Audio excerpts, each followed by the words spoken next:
গতকাল রাতে ভাই মূলত এই বাগান আমি, আমার বাবা, আরও প্রতিবেশী আছে, সবাই খুব কষ্টে লালন পালন করা ভাই বাগান।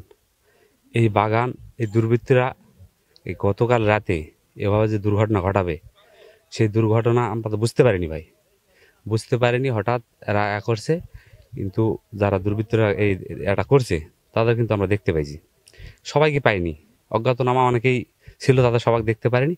কিন্তু যে বাগানটা পরিশ্রম করে করছি ভাই আমরা, এই বাগানের যে খরচ আপনারা হয়তো বা জানেন, খরচ, এই ঋণে বোঝা, এটা শুনে আমার বাপ ব্যাকুলভাবে অসুস্থ হয়ে পড়ছে ভাই। কি আর বলবো, বলার ভাষা আমার নাই। যে কষ্টের মধ্যে আছি আমরা, এটা বলার ভাষা নাই। এটা কোথাও যদি বিচারের আওতায় আনা যায় বাংলাদেশের আইনে, সেই বিচারের ব্যবস্থাটা আপনারা যদি করে দিতে পারেন, আমরা খুব উপকৃত হব ভাই। সানাউল, বাবু, ওরা কদিন দিয়ে ইয়া করছে, গাছ কাটবে ওরা কদিন তো আলোচনা করছে, আরও ঢের কজনা করে আলোচনা করছে, করে আত্মীয় কালকে গাছ কেটে আমি শব্দ পেয়েছি, আরও মানুষের শব্দ পেয়েছে, ওকে এখন আর চলে গেছি, আমি আর এখন বলিনি।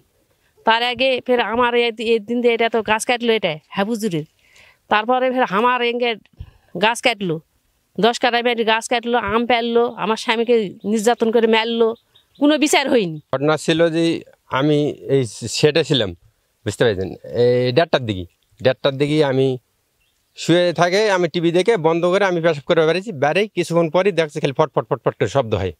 আমি বাইরে একটা কাছাকাছি চলে আসছি, আসে দেখি ওই পর্যন্ত কাটে চলে আসছে, মনে করো 20টার উপর মানুষ হবে। দেখে আমি দৌড়ে যাই, আমি শেষে আমার ছোটো ভাইকে ফোন দিয়েছি, এরকম অবস্থা।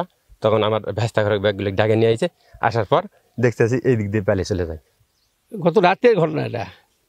গত রাত্রে আম গাছ এখানে এটা হলো আপনার ব্যানানা ম্যাঙ্গো, 330টা গাছ ছিল, 2-1টা আছে, তাছাড়া সবগুলো কাটে ফেলছে, শত্রুতা ভাবে আর কি।